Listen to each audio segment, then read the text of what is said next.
Hello, how are you? Hey Sheri, how are you? Good to have you. Thank you for being here. So excited that you are joining us on this eve of your amazing unleashing your inner hero of who you are, basically, most likely that you've learned the secrets to unblock and unlock people's personal empowerment. And tomorrow you're launching the book Awakening of the Soul Power, right? Yes, it's gonna be a great party. It's a Zoom party, but it's gonna be fun. We have belly dancers, we have flag dancers, beautiful opening rituals from the Miccosukee tribe representative down here. It's gonna do a prayer to the directions. We have a Hawaiian kahuna, a grandmother from the Big Island, with whom I've worked when I've done retreats over there, who's going to do a beautiful chant. Then I have a Mayan grandmother, Flor de Mayo, who is one of the 13 indigenous grandmothers, from all over the world, from tribes all over the world. She's going to do a prayer. Let's see who else is going to be there. Um, Swami Yandananda. Oh, I love him. He's a hoot. I've hosted him before. Oh, you have? That's great. Yeah, I know him from when I used to live in the Bay Area. So I've known him for like 30 years. The Pilgrim. The what now? The Pilgrim. I don't know the Pilgrim. Well, he has no possessions. He basically walks with, he had nothing on his back. Oh, No, we're not talking about the same person. no, I don't think we're talking. This is like a spiritual comic. He's a comedian. Oh. It's Yeah, it's Swami Beyond Ananda. Oh, Beyond Ananda. Yeah. I missed that. You went over my head on that. Yeah, no, he's really funny, and he uses like really, like double entendres, and plays with words, and applies a lot of the like what's going on in the world, the current situation, and just really turns it around and makes it really funny. Beautiful. So awesome. So what made you like, is this your first book? No, it's my second book, Oh. and this is the first of a series of three. So the series is called Calling All Heroes, and so it talks about what does it mean to live heroically in the 21st century, when we may not have the horse hitched outside and the armors and the demons to slay, except the ones that are in here. So COVID, as with all of its tragedy and its pain and its global impact, has given us many blessings. And one of the blessings is that it's forced us to expand and redefine how we think of heroism. Like, we used to think of heroes as, maybe firefighters or warriors, somebody who places their life at risk for the sake of someone else, or for the sake of a cause. Now COVID has helped us expand that, so we include our healthcare practitioners, our doctors, our nurses, the respiratory technicians, and even the delivery people, um, even the grocery store clerks who are putting themselves at risk to keep everything going, to keep us all going and fed and supplied and all that kind of stuff. The way that I write about heroism is like for the rest of us, like how do we live heroically in our day-to-day lives? And so the first book is about empowerment, and it's for everybody, of course. It's about how do we step into power, into personal power, in a way that's not about hierarchy, that's not about pushing somebody down, stepping on them, that's not about fear or force or domination or manipulation, that the type of power that doesn't require for us to like squelch somebody so that we prop ourselves up and feel powerful. So so I talk about different kinds of, and many of us are conflicted about power. We've been conditioned, as I was talking about in the message this morning, to reject it, because of ways that we've been taught about power, like for example, power corrupts, and absolute power corrupts absolutely. For women especially, there's a whole other layer of that conditioning. I've been doing a retreat for women and power, for empowering women for the last probably 8 years. Um, and one of the things that often comes up is that women we all do, but that women in particular have stifled themselves and squelch who they are, um, because of the way that society thinks, and because a lot of women feel like if I really bead all of who I am, and if I released my power, then no man's ever going to want to be with me. So, so no wonder, right? No wonder we end up squelching our own power. We've been conditioned to be terrified of the emotions, to run away from the emotions. We hate conflict. We're terrified of confrontation. So because of that, how many times do we end up saying yes when inside we really feel like no way, but in order to appease or to keep a pseudo peace in a relationship, or to avoid conflict, we end up stuffing our truth. And that doesn't work, right? Like, how many times do we need to prove it to ourselves that that doesn't work? Because all those emotions that we suppress and that we swallow, they have to go somewhere, right? What used to be spiritual teaching, that everything is energy, now we know from physics that it's true. Everything is energy, including these bodies that feel solid, including the emotions. It's all energy. So energy, we know from physics too, cannot be destroyed. It's just because we stuff those emotions and those things that are not okay with us, they don't go away, right? So what happens is we either start building up, like years upon years of repressed emotions. We start building up like layers and layers and layers of repressed emotional crap. And then here we are trying to have a relationship in the present moment, but it's all getting filtered through that lifetime of accumulation of emotional crap. So it's surprising to me, that it doesn't surprise me that 50% of the marriages in this country end up in divorce. What surprises me is that 100% don't, right? Because we haven't been taught how to hold, how to create a container for those relationships of ours, and how to empty ourselves of that accumulated emotional cauldron, which what happens then is we start projecting on each other and throwing all that unhealed stuff and all of our unhealed past trauma and all of our suppressed emotions on each other's lap. So amazing to me how any relationships can actually work. But there is a way out, right? There's a way through this. One of them is understanding about our relationships so that we know how to approach them. And we can talk about that too if we have time. How to do relationships consciously. That's actually the theme of the second book that will be released next year. On nurturing conscious relationships. And then the third book, the year after that, will be on purpose, life purpose, and leadership, like conscious, heart-based, soulful leadership. So going back to the power thing, and it's really important that we figure this out, right? Because if we don't learn how to find a way to express our power in a way that's congruent with who we are, and graciously, of course, we're not talking about just walking around like a little kid throwing tantrums at every step of the game. No, of course, we express our truth responsibly, like owning our part in that, and compassionately as much as we can, and gracefully as much as we can, in a way that other people can hear it. So for example, rather than pointing the finger and saying you did this or you did that, or you always do this or you never do that, it's like, forget it, right? The minute we point the finger and we use words like always or never, like, end of conversation. The other ego mind that in most cases doesn't even know what the ego is and how it works, all it can do is defend, right? And we've gotten confused. We think that walking around like this with this armor of the ego, it's actually powerful. It's not, right? It's a prison, because we limit ourselves and we place ourselves like in this constant state of DEFCON 1, just waiting for the next blow, waiting for the next shoe to drop.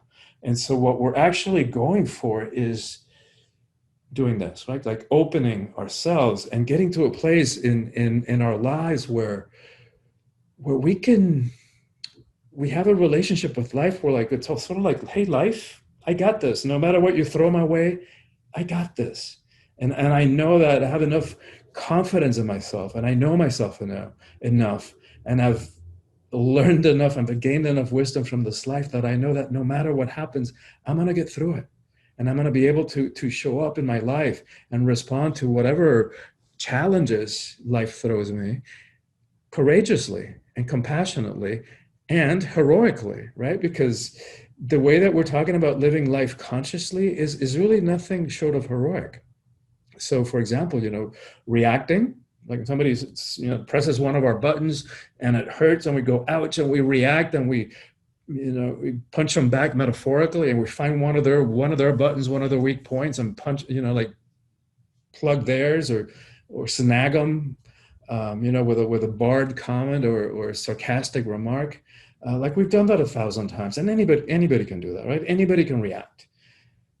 Having the presence of all, because that's the first thing that it takes, is presence to right, that awareness, that rather than just react automatically like often we do, and then regretting it, because that's what happens. We have this adrenaline rush and we react, and then the adrenaline dissipates and we go from feeling like self-righteous and who do you think you are and how dare you say that to me, and then we start, oh my God, then we go to making ourselves feel bad. Oh my God, I can't believe I said that to them. That was so mean. That was so cruel.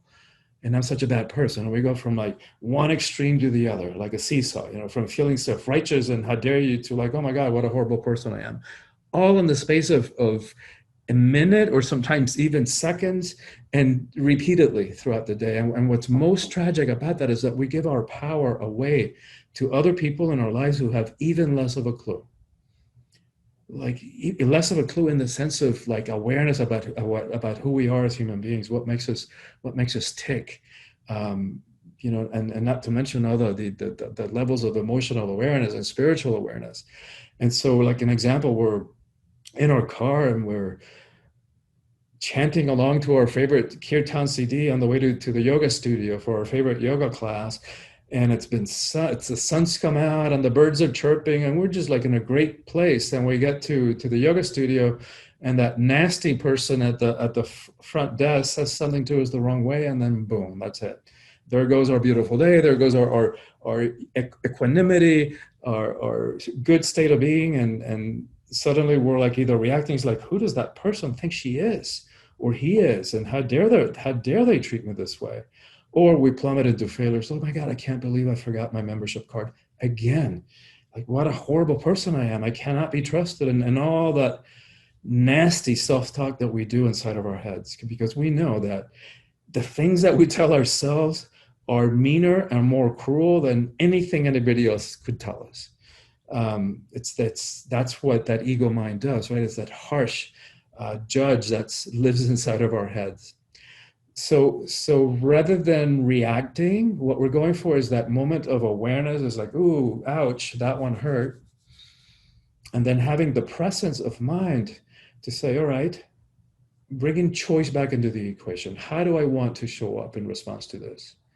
Like, how can I be different in this situation and handle it in a different way so that I get off this boring merry-go-round that I've been stuck in? They do this, I do that. They do this, I do that.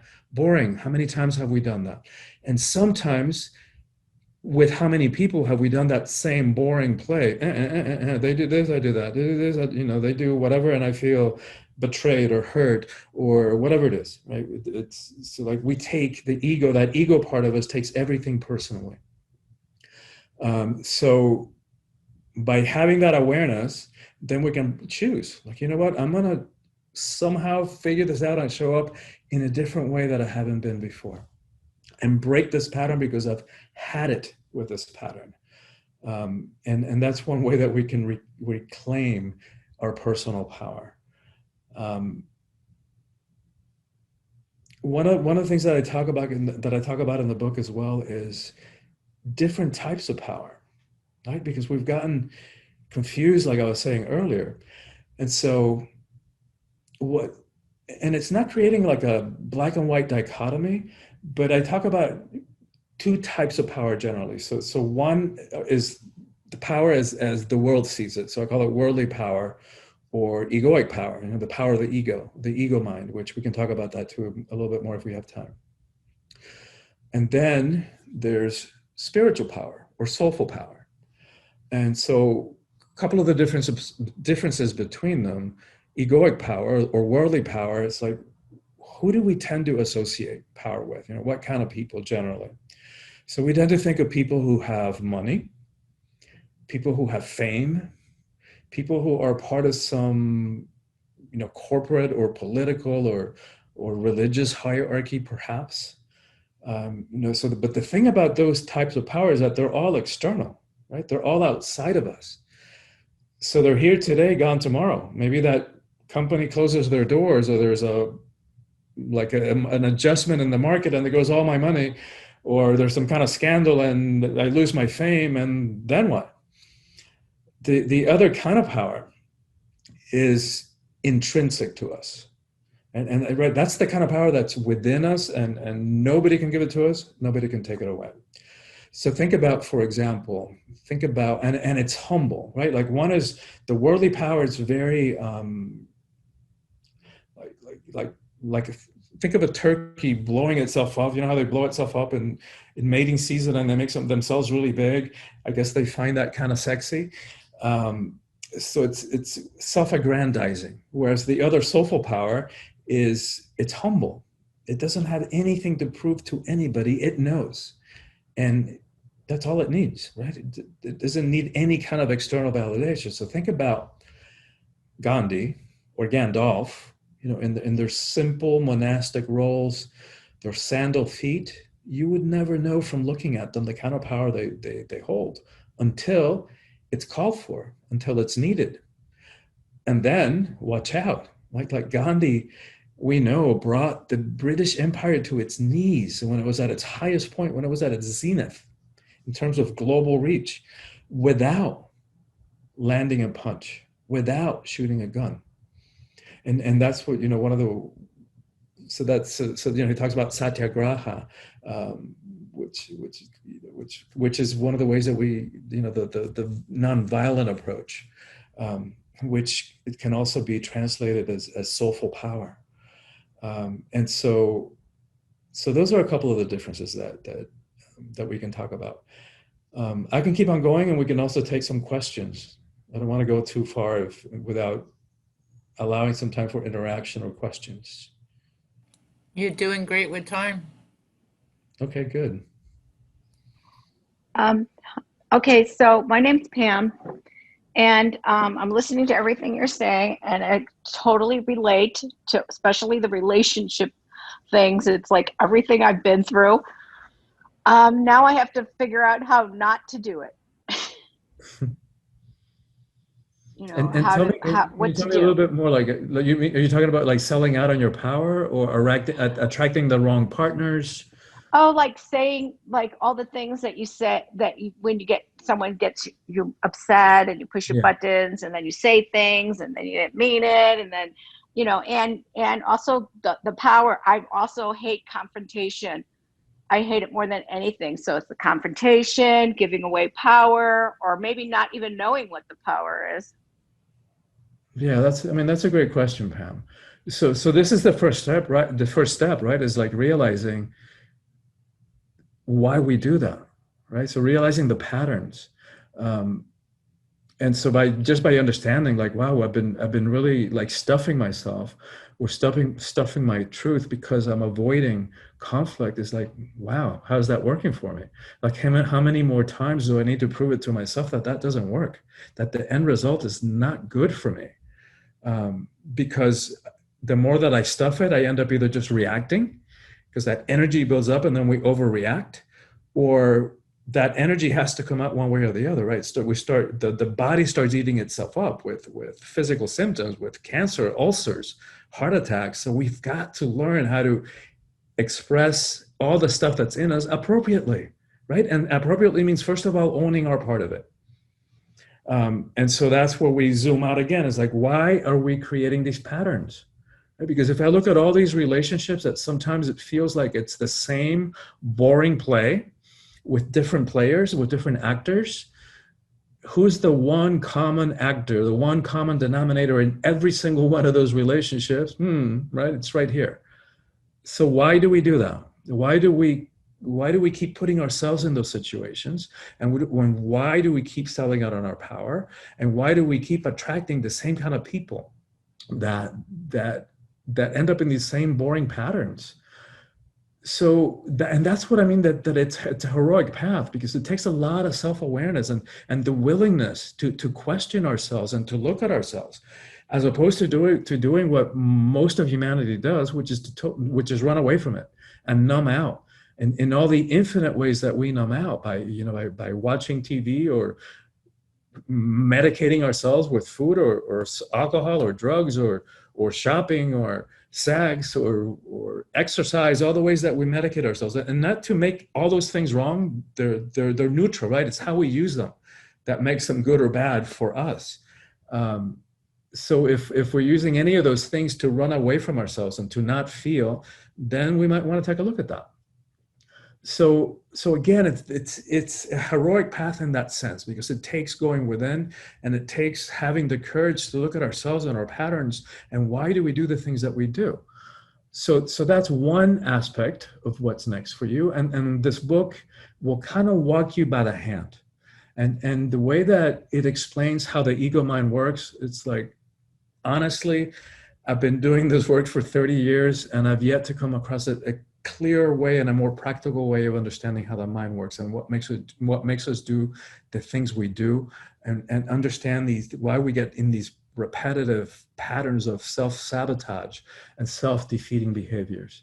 And it's a teaching that I inherited from a guru that I studied with 30 years ago. She's no longer in the body, and I've of course adapted it for the last 30 years and added a lot of my understanding that from my background in psychology. So it's a psycho-spiritual approach.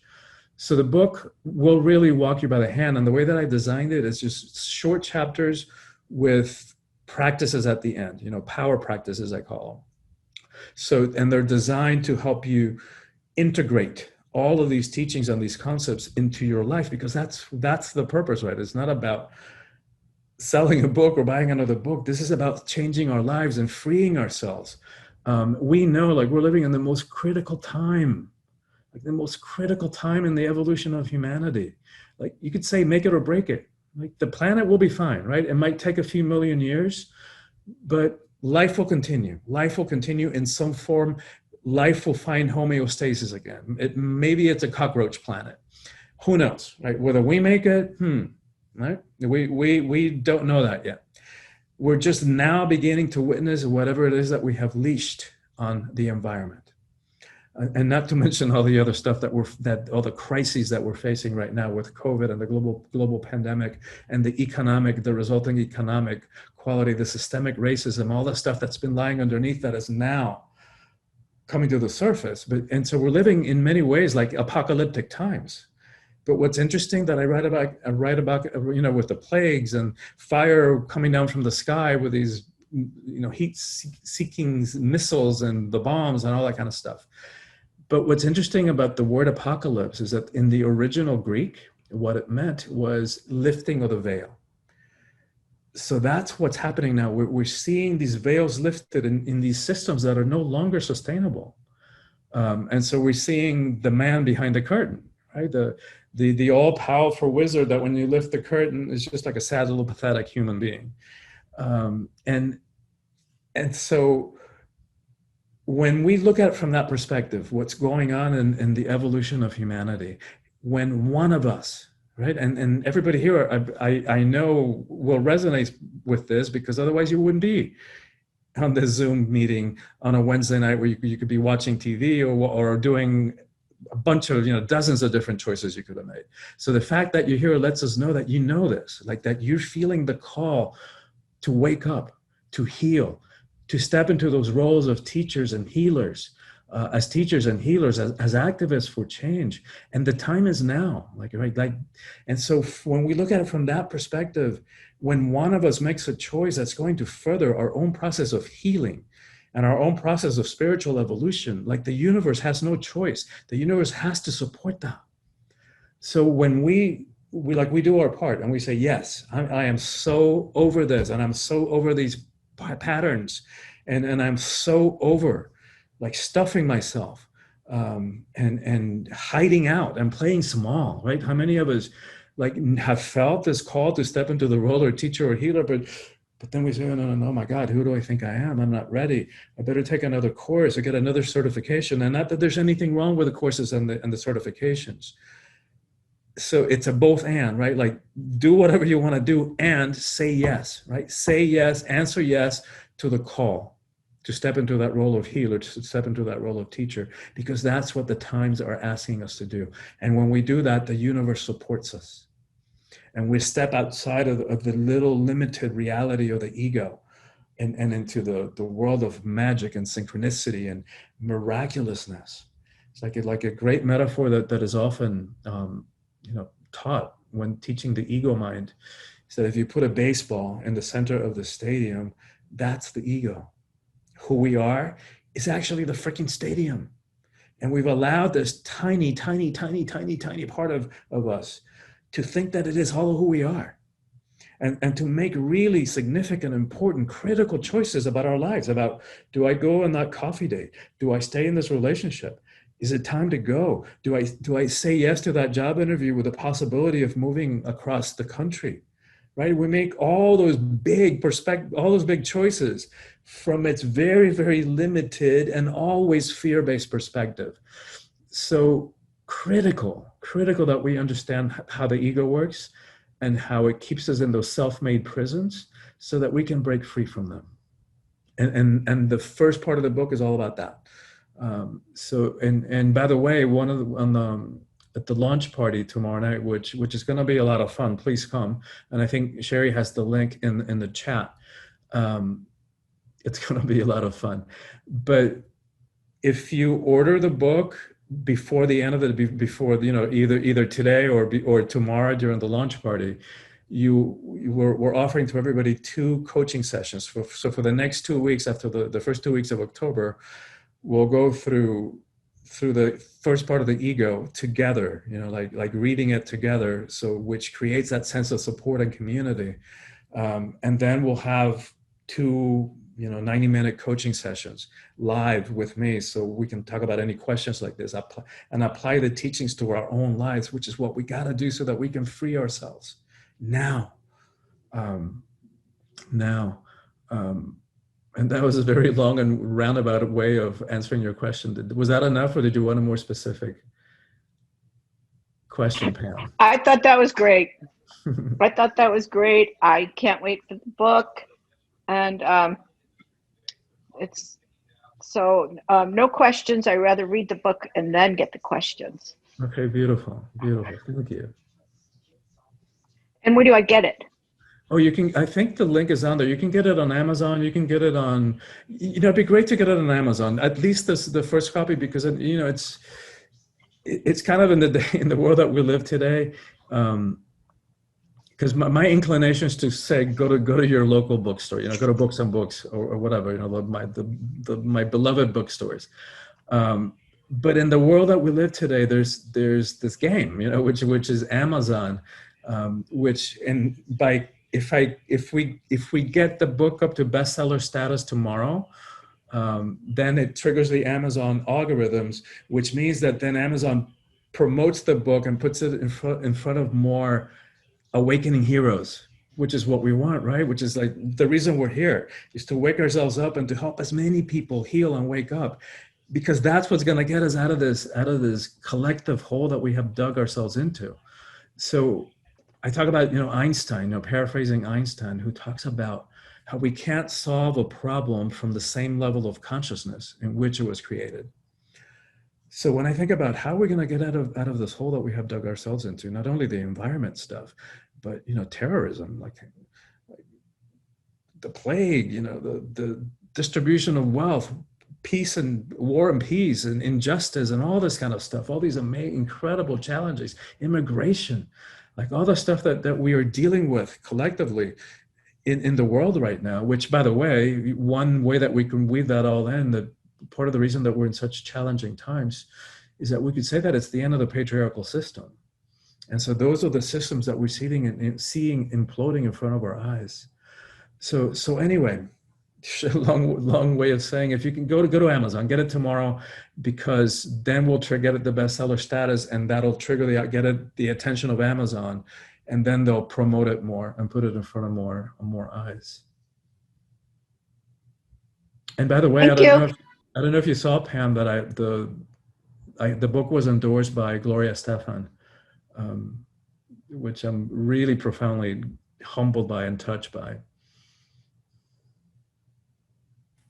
That is really big. That's really awesome. Thank you. Was that Sheri? Yes, it was. Yeah, I was kind of blown away by that. It's just the beginning. Yes. It's all very timely. It's very timely. It's like over the last 10 years, and I'm sure some of you will relate to this again, feeling that sense of call and sense of mission, and how many times I've thought, because I was traveling so much, it's taken me like 10 years to write this book, because I was always on the road doing another retreat, another workshop.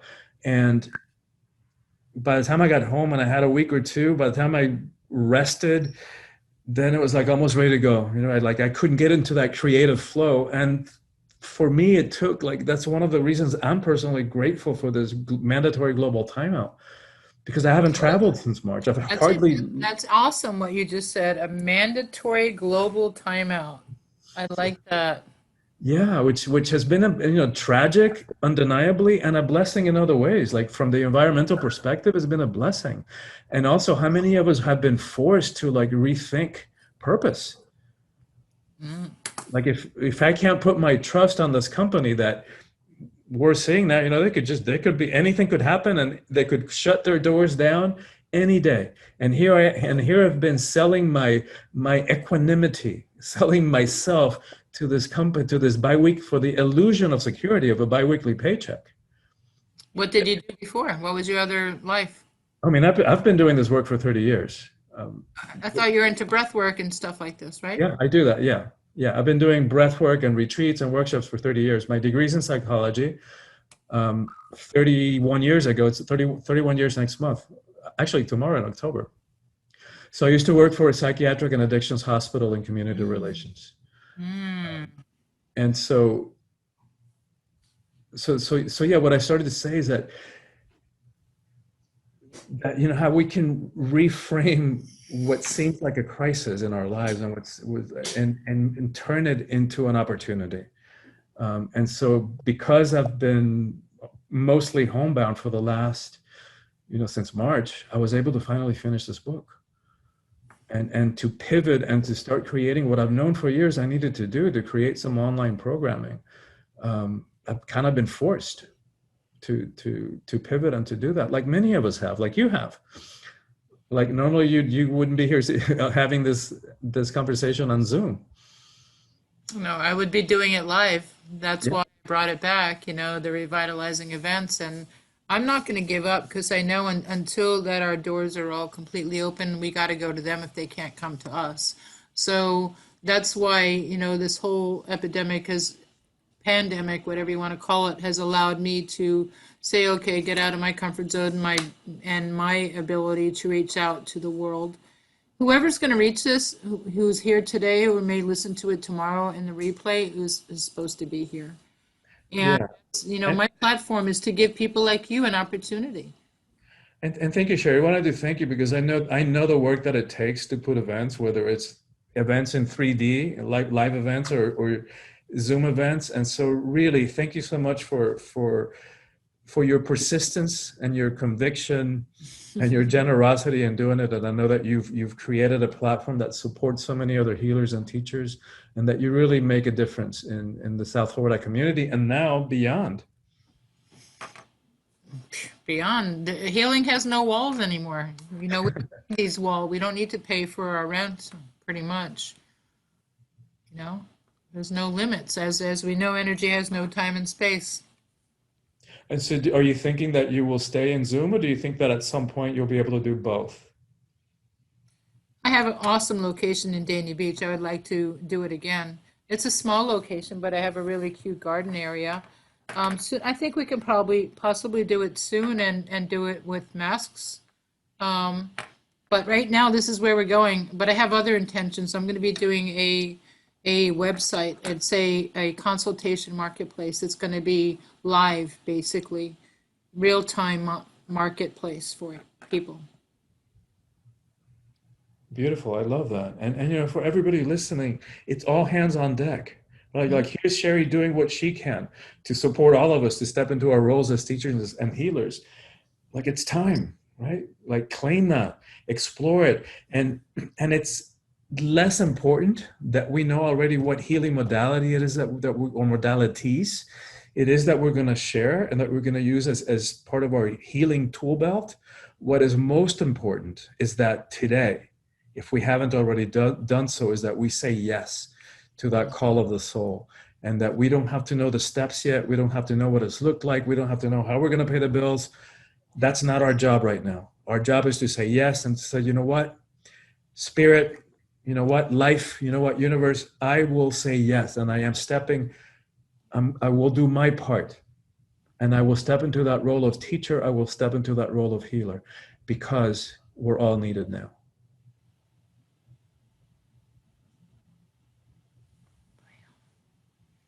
Any other questions?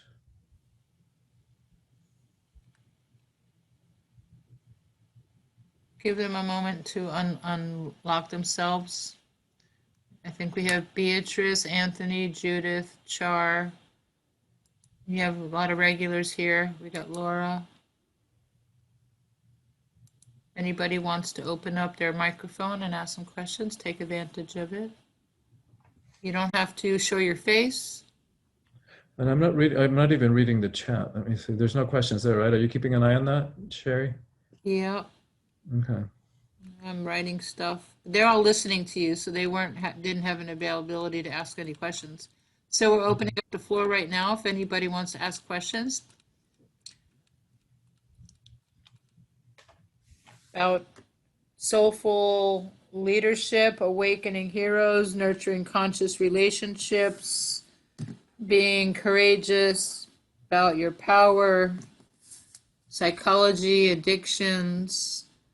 You know, it's been a rough time for a lot of us with our communication and kind of feeling powerless in the root chakra. As a healer myself, a lot of people come to me with their root chakra closed, and I completely relate to him because, you know, I listened to you on your TED talk, and you were talking about like and our breath holds everything. Every time we hold our breath is when we start creating disease in our life. Yes. And that's kind of what I tell my clients. Like every time they go, and they suck in their breath and they hold that moment of that gasp. That gasp is like, it shuts everything down. It goes, and everything just gets deeper, thicker, darker, blacker. And all the buildup happens every time their breath gets taken away. So it's my goal is to help them breathe again on that table, to pull that stuff out where everything just starts flowing, and they can exhale and just like take their deepest best breath ever in their life. And it's so beautiful to watch their body just slowly pick up, and then whoosh, deflate, and then there they go out into another universe. That's beautiful, Sheri. And I'm so glad you used that, the breath too. Like there is no more powerful modality as far as I'm concerned. The breath is life, right? Like it's how many in so many spiritual traditions, the same word, one word can mean spirit or breath, like ruach in Hebrew, or atman, or pneuma. You know, from the Greek pneuma, we get both. You know, it's lung and soul or psyche. From the Latin spirare, from that root, we get both respiration and inspiration or expiration. So that connection between breath and spirit is undeniable, and the power of the breath is just like stunning. And the like as a breathwork practitioner, Sheri, is like it still stuns me. Like even though I've seen and I've witnessed thousands of people like have profound moments of healing, and not only psychological, and like I don't know anything more effective in terms of healing past trauma, but emotional healing and psychological healing and mental and spiritual healing, but even physical healing. Like it's kind of mind-boggling. Like to my rational mind, my psychologist mind, like it doesn't make any sense that just from breathing, all that can happen. Why not? That's our first and last thing that happens in our life. Exactly. I mean, I'm a CNA. I'm a caregiver. It's like that. You suck in life, and it's the last thing that leaves. You know, I'm so obsessed kind of with life and death in a way, and that's kind of why I became a CNA because I was so in awe of watching the death process of my best friend's grandmother, and just slowly watching the body's life get taken away and the breath slowly, slowly go away, and it's the last thing we got, and that's it. It's all we have. Yeah. Everything doesn't matter. It's all material. Throw Yeah. all that shit in the garbage. All that's material. All that matters is who's holding your hand and who's gonna be there with your last breath. That's Yeah. everything's irrelevant. You know? Yeah. And that's all that matters at the end is how much we loved. Right. Not so much whom we loved, but how much we loved. And that's one thing that I talk about in the second book, but I introduce it in this first book, which is that we're moving out of the era of, from Descartes, I think, therefore I am, like cogito ergo sum. Like we're moving into the area of amo ergo sum, I love, therefore I am. And so connected that to the breath, right? Our ability to, our ability to breathe. So if we expand our ability to take breath, to receive more and more and bigger breath, we're also expanding our ability to take in life and to deepen our capacity to love. And what a blessing that is, because it's so accessible, right? It's our breath. And we have now just, not only in this setting, but Google breathing practices, and there's tons of possibilities that we're right there at our fingertips to learn how to deepen our ability and our capacity to breathe. As you tie it in with COVID right now, the people with the strongest lungs, the ones who can breathe, are the ones who are going to get through this. So it would behoove anybody, if you don't take advantage of learning how to breathe properly, whether, most people are bringing it through their lungs and not through their belly like babies. And I think that's what, would be a great experience for you to teach next time, is how to breathe properly. We can bring you back and you can do a little experience for them. All right. And not only what you're saying, like, isn't it ironic that both pandemics, the dueling pandemics, not only COVID impacting our ability to breathe, but also the systemic racism one, right? What was the theme of that one? I can't breathe. From George Floyd, those 8 minutes when he had the cop's knee on his neck, I can't breathe. So the breath is up for us to look at. And the fire. And the fire. Fire. It doesn't stop. I don't want to think about what could be next. I think we have enough right now where people are like constantly like suffocating. We have people with asthma and bronchial issues and COPD and lung disorders, and they can't even leave their house because they can't wear the mask. They're dying with the mask. And the fires. Right, the fires, exactly. Yeah, I'm thinking of you, Alex, with your asthma and you can't breathe. And for anybody who down here in Miami and Dade County, like the Bay a couple of weeks ago, they had a bunch of dead fish just floating because they couldn't breathe. So That's right. In Biscayne Bay, they all wash, millions of fish washed up on the shores. That's right. Just like the dead birds that flopped on the floor in Arizona, they came from California, they couldn't fly anymore. It just fell from the sky. Because of the smoke? Yeah. They had to, they were early migration, they didn't know where to go, and then boom, they just went collapse. Thousands of birds. Yeah. Tough times, man. It's just heartbreaking. Tough times, like times for heroes, right? And that's one simple thing we can all do to maintain our center, right? And like for those of us here in Florida, we get this, right? The eye of the storm thing, the eye of the storm metaphor, we get it. right? So we can allow all the drama of the world and the politics and the environmental stuff to be there. We can't do much about that ourselves, but we can certainly create a zone of peace in here so that we can maintain our center, we can maintain our equanimity while all this stuff is happening and all the drama that is probably going to unfold here in the US over the next. Yeah, the Bible says to wear the world loosely. Wear it very loosely, like a loose garment, not to be so attached. Hmm. And that's where all the Zen stuff comes from. Detachment, Yes. letting go. Yes, beautiful. Who's that? Who's that speaking? Alexandria? Alex. Thank you, Alex. Thank you for sharing that perception, that wisdom. She does have a lot of wisdom. Does anybody else want to ask anything to him? Judith, Laura, Anthony, Char, Beatrice. Don't be shy. And Sheri, how are we going to do the drawing for the book? I'm going to give away a signed copy of the book. Beautiful. How do you want to handle that? The details of that?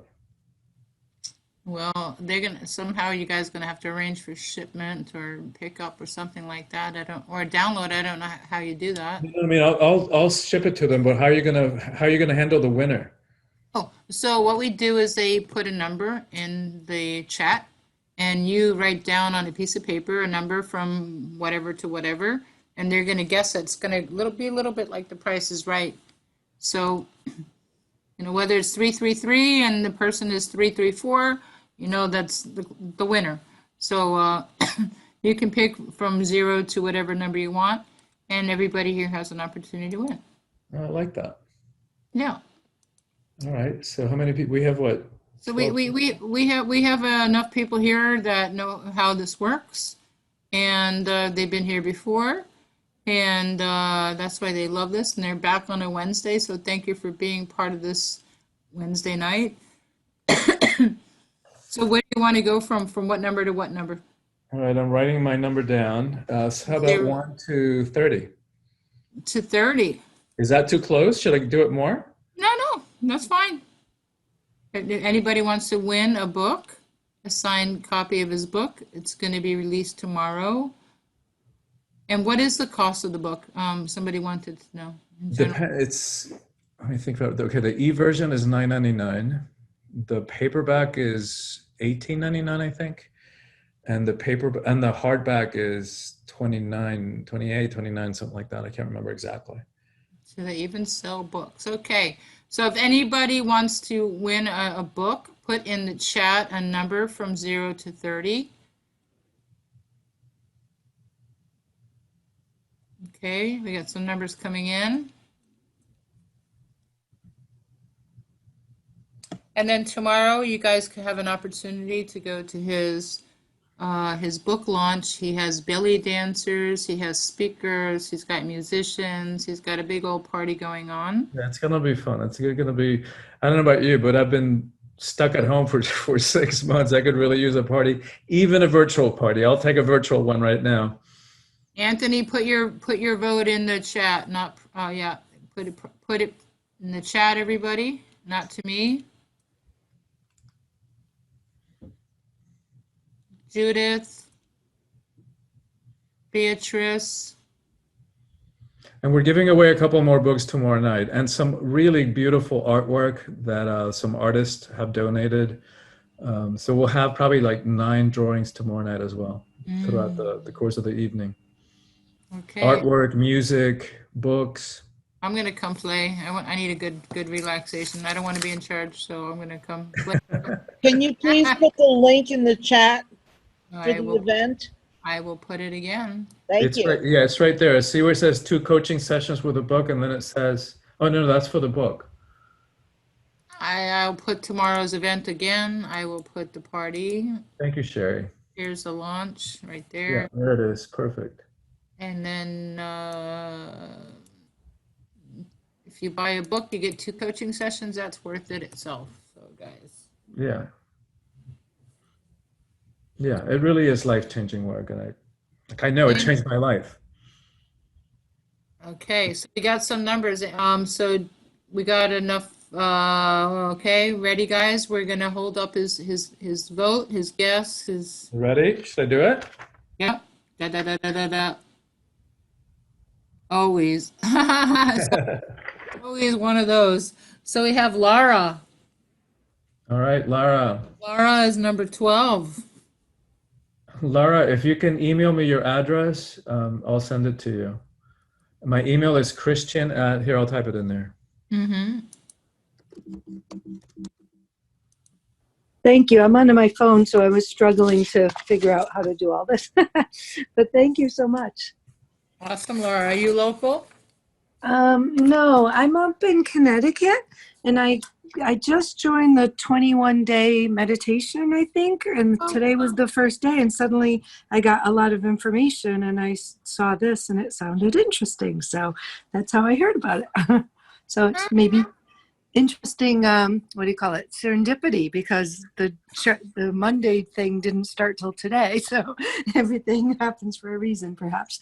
I don't know how, hold on, let me see. Did you put something in the chat, or do you want to tell me? Yeah, it's in there. Christian I'm at gonna, soulfulpower.com is my email. okay, I will, hold on. Give me till next week, because I've got the launch party, and then I need a little bit of recovery time. Of course. Hold on, I'm trying to take a screenshot, but I don't see what I'm supposed to be taking. I saw the numbers, and is it in the? It's under the numbers. Like, maybe scroll down, and it's under the numbers. I got it. I'll send it to her, Christian. All right. I'll send it to her privately, and plus I know she's in my 21-day challenge. If anyone, There we go. Thank you. anyone doesn't know, I run a 21-day challenge on WhatsApp. It's created by Deepak Chopra. This is my 24th group, and Laura is apparently in my 24th group. It did start Monday, which was day 0, and now we are on day 2. So you might have just joined us, and welcome to day 2, and I'll make sure you get caught up. Great. Thank you so much. Okay. Congrats, Lara. I hope you enjoy it. Thank you, Christian. I am so pleased. Thank you. I'm excited to read it. Yes. Cool. And thank you, Sheri. Thanks so much for having me. Pleasure. This came out of nowhere. I I know. I know. Like, in 36 hours, this worked out. That's how I roll. You know, that I've been doing this for 5 years. I've been doing it live, and you know, I've been doing my event where I used to host up to 75 people in one location, based on one person coming through from Hawaii or California, and I would fill up that place. So thank you for coming by at the last minute, and I wish you the best in your book, and I know you're going to do great, and you're going to really help people elevate. And I encourage you to do a challenge yourself, to do either a 5 or a 21-day challenge with your book. Okay? All right. Maybe you can tell me how that works. Thank you. Yeah. Yeah. All right. Take Much love, everybody. Take Many them on a blessings. journey. Yes. So anybody, thank you, Christian. If anybody wants to join his book launch, I posted it in the feed. It's soulfulpower.com/October 1 book launch. And he is giving you an opportunity to have 2 coaching sessions with him. If you buy a book, I think he said in the next, by midnight tonight or 24 hours, to help him become #1 on Amazon. And just to have 2 coaching sessions with him is probably enough. He's an amazing coach, amazing person, amazing leader, a light worker, helping everybody raise consciousness here of the world, and creating great leadership and connections, and helping people stand in their power instead of giving away their power. It was really powerful, awesome, great.